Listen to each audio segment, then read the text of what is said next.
está creando eso que se llama nuevo orden mundial, aunque fuera de las teorías conspirativas es muy sencillo definirlo. El nuevo orden mundial no es otra cosa que la implantación de un poder supranacional, basándose precisamente en esas organizaciones supranacionales que están creadas desde el fin de la Segunda Guerra Mundial, en concreto a raíz de los pactos de Bretton Woods, año 44. Tenemos la Unión Europea, Fondo Monetario Internacional, Banco Mundial, la ONU misma y todas sus subdivisiones. Y lo que está claro que busca es implantar una nueva humanidad, un único mundo, con un único gobierno, con una única religión, un único sistema económico. Pero para eso tenemos que eliminar el ser humano anterior. Por eso esos pilares que son los fundamentales: relativismo moral, laicismo, ideología de género, entre otros tantos. Podemos añadir aborto, ahora viene la eutanasia, con el objetivo de desprogramar al ser humano que existía antes, implantar un nuevo código de valores y poder empezar a implantar el transhumanismo, que es al que vamos. Vamos en lo que llaman también la cuarta revolución industrial, que es la implantación de un sistema robótico basado en inteligencia artificial que controle todo aquello que antes era de alguna manera esporádico en el ser humano. Para eso necesitamos, como les decía, formatear, eliminar la antigua civilización, en este caso la civilización cristiana, los valores cristianos, e implantar una nueva serie de valores que permita a las nuevas juventudes que entren perfectamente en esa nueva realidad. Para esto es lo que llaman, entre otras cosas, la Agenda Global 2030 o la Agenda del siglo XXI. Las Naciones Unidas han promovido la Agenda 2030 y esta debe de mantenerse como la guía central. Lo sorprendente y lo llamativo es que está todo perfectamente entrelazado y todo perfectamente conectado, porque si tocamos todos los puntos, la salud, la educación, la ciencia, todo eso les va a permitir guiar, digamos, todo de forma paralela, todo hacia un mismo punto. Aunque en la realidad, obviamente, sabemos que hay gobiernos nacionales, en la práctica, gran parte de estos gobiernos nacionales para nada están trabajando para el bien de sus naciones, sino que trabajan precisamente para los intereses de estos globalistas. Lo hemos visto con el gobierno de Sánchez, lo estamos viendo en otros países, por ejemplo, también en Iberoamérica. El mundo al que vamos es fruto de una ingeniería social perfectamente planificada y perfectamente implantada. La implantación primero es ideológica. La ideología sirve primero para desestabilizar una nación. Si nos atendemos, por ejemplo, a Yuri Bezmenov, el antiguo agente del KGB que emigró a Estados Unidos y que contó precisamente esos procesos por los cuales se puede desestabilizar una nación, que es desestabilización, desmoralización, crisis y normalización, estamos viviendo perfectamente esas etapas. Hemos tenido una desestabilización, ahora estamos en la fase de desmoralización, que es volver a las naciones contra sí mismas, la endofobia, el odio a nuestra cultura cristiana, el odio a la misma biología, la misma realidad biológica hombre y mujer, para hacer que la población esté completamente confundida y que sea mucho más fácil guiarlas a un nuevo punto. Es la mentalidad de rebaño.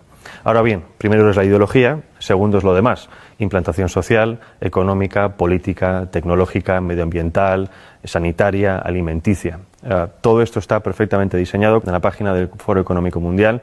Tienen perfectamente diseñado cuál va a ser el nuevo mundo. No dejan nada fuera. El aborto es algo que está en la Agenda Global 2030, que está incrustado en el ADN de los globalistas y que lo quieren promocionar a todo coste. El aborto, para que lo entendamos, es una política de Estado. El aborto se aplica desde el año 74 a través del informe de Kissinger, que viene precedido de un informe de la Fundación Rockefeller del año 72, que viene precedido de unas declaraciones de Robert McNamara, que fue secretario de Defensa con Nixon y que en el año 68 pasó a ser presidente del Banco Mundial.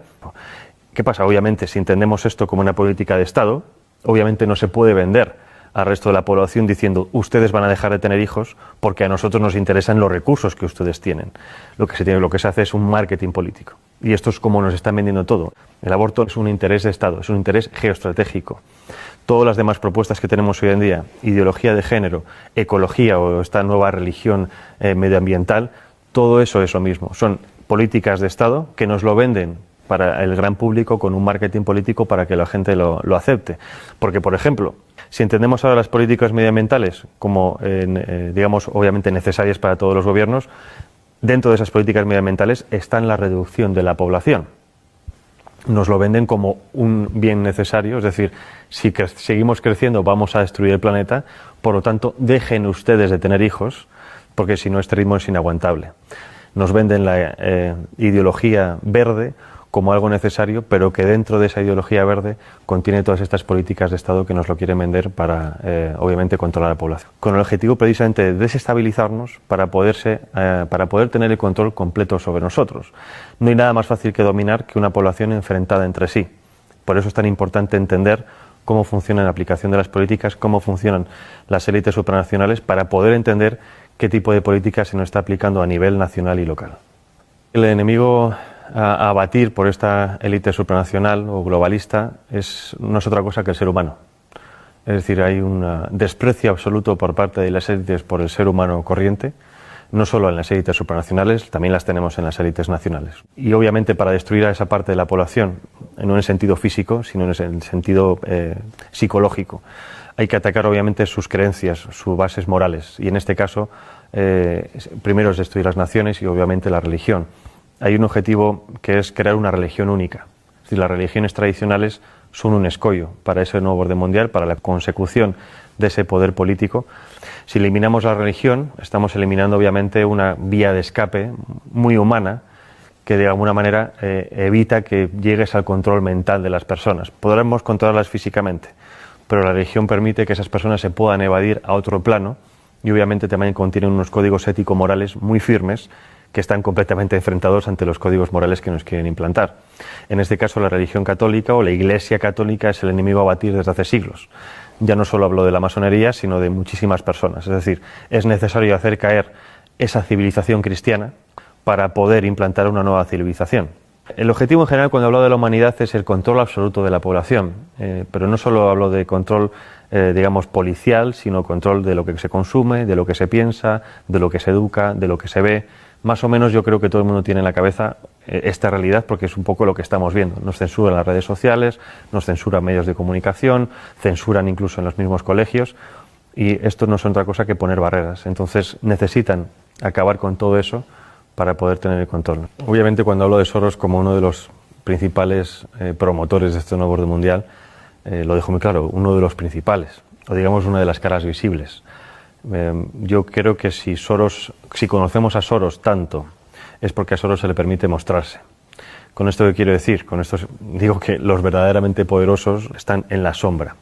Ahora bien, si Soros, digamos que trabaja en el lado social, quiero decir la sociedad civil, es decir, es un experto en modificación de conciencias. Para eso trabaja en la ventana de Overton. La ventana de Overton es una herramienta que nos permite transformar lo imposible en un hecho factible. Y hay varias fases. Obviamente primero viene la propaganda, la ideología. Para eso se crean y se financian think tanks, fundaciones, asociaciones que generen supuestos documentos científicos, oficiales, estudios, etcétera, de los cuales después se hagan eco los medios de comunicación. Esos medios de comunicación llegan a las masas. Las masas, a base de repetición de estos estudios, estos conceptos, estas ideologías, acaban, si no aceptando como propias esas ideologías o pensamientos, sí aceptándolos diciendo que es algo como ya existe y lo ven por todas partes, es algo que hay que aceptar. Una vez llegamos a esa tercera fase, viene la cuarta fase, que es la de los políticos. Los políticos, obviamente, con el interés partidista de continuar en el poder, se hacen supuesto eco de esas reclamaciones supuestamente sociales y, obviamente, después el quinto, que es la transformación en leyes, la legislación. Entonces, esos 5 pasos es lo que se ha seguido con muchísimas cosas. Tenemos el aborto, tenemos el matrimonio homosexual, ahora tenemos ya ha empezado la eutanasia y el siguiente paso es la pedofilia. Y esto es pura matemática, es ciencia política y siempre funciona. Entonces, si nos atenemos a que esto sirve para aplicar ciertas cosas, ¿qué es lo que ha hecho Soros a nivel social? Lo mismo. Ha financiado ONGs, asociaciones, fundaciones, ha financiado medios de comunicación, ha financiado a políticos e incluso ha financiado a instituciones como por ejemplo puede ser la Unión Europea o el European Council on Foreign Relations, que es la versión europea del CFR norteamericano, que es el principal lobby de la política exterior norteamericana, en este caso en Europa. Entonces, si tienes los 5 pasos o los 4 pasos de los 5 en tu mano, es mucho más fácil modificar la realidad de los ciudadanos toca todos esos palos. Si nos vamos a instituciones supranacionales, ¿cuál es el papel de la ONU, de la UE? Es muy parecido. Bueno, el Banco Mundial obviamente es la gestión económica mundial, lo mismo parecido del Fondo Monetario Internacional a la hora de préstamos. El control económico y los préstamos sirven para el chantaje económico de las naciones. Hay muchísimas naciones africanas que se han quejado precisamente del chantaje económico de dinero supuestamente de ayudas al desarrollo, siempre dependiendo de cuestiones como, por ejemplo, la implantación del aborto, la implantación de la ideología de género, de educación sexual temprana para los niños, etcétera, etcétera. La OMS ha sido fundamental para la implantación de la idea de que existe una pandemia mundial, y si no hubiera sido por la OMS, en este caso por Tedros Adhanom, no se hubiera creado o no se hubiera llamado un confinamiento mundial. Primera vez en la historia que los ciudadanos de este planeta hemos visto cómo en todas las naciones se seguían los mismos pasos. Es decir, nada ha conseguido antes que realmente hubiera una coordinación nunca antes vista a nivel global. Coordinación que, aunque a nosotros nos parezca mucha, en general ha sido como muy sospechoso, por así decirlo, no sigue siendo suficiente para esta élite. Según ellos, los retos que nos plantean las pandemias del futuro, eso supera por muchísimo la capacidad gestora de los estados independientes entre sí. Es decir, que como no hemos sabido gestionar el coronavirus, es necesario que cedamos más nuestra soberanía a estos entes supranacionales, que ellos saben sí realmente lo que nosotros tenemos que hacer. Llevarnos a ese buen camino, a guiarnos como si fueran un dios, porque nosotros como ciudadanos comunes somos demasiado estúpidos para valernos por nosotros mismos. Las redes sociales han sido siempre una herramienta fundamental en el tema de la comunicación, pero como todo avance tecnológico tiene siempre su cara y su cruz. Como todo avance tecnológico nos lo venden que es bueno para poder hablar con nuestros familiares, que están en contacto con gente de todo el mundo, pero el problema, el contrapeso es el control absoluto, ¿no? Ya no solo el control de lo que hacemos, sino incluso de nuestros pensamientos, porque muchas veces decimos cosas en redes sociales que quizás fuera de un ámbito demasiado privado, ¿no? Y eso es precisamente a donde van ahora con el tema de la censura. Han visto que en los últimos años ha habido también una pequeña revolución en redes sociales, dado que cada vez hay más perfiles conservadores, antiglobalistas, más perfiles de gente contraria a los designios de este nuevo orden mundial, ¿no? Y si estuviéramos realmente en un mundo libre, democrático, y esto lo digo para que la gente se dé cuenta de que no vivimos en un mundo libre democrático, la libre circulación de ideas y de debates debería ser una de las principales características de todo sistema. Y estamos justo en lo contrario. Y no justo en lo contrario porque de facto no se puede hablar, porque antes sí se podía hablar de muchas cosas. El problema es que los que son realmente poderosos, los que controlan las cosas, se han dado cuenta de que si dejamos que libremente ciertas ideas circulen, no las suyas, en cuanto a debate, esas ideas ganan o se han demostrado que tienen más peso que otras. Es decir, por ejemplo, con el tema del aborto, ya no hay argumentos científicos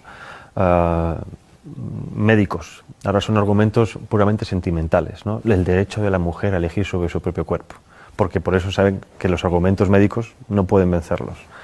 En cuanto a argumentos, por ejemplo, de información de los medios de comunicación, de cómo funcionan los medios de comunicación, de cómo funcionan los gobiernos, exactamente lo mismo. Se censura completamente aquel que intenta hacer una crítica constructiva o negativa de lo que sea, pero hacer una crítica para avisar de qué está ocurriendo. No existe ese debate de ideas en los medios de comunicación, pero precisamente porque tienen miedo a lo que pueda ocurrir. Porque cuando ha ocurrido que algunas personas han ido a ciertos debates a exponer ciertas ideas, la gente se da cuenta de que hay otra línea de pensar diferente a la que tenían en mente. Y por lo tanto hay otra forma de racionar las cosas.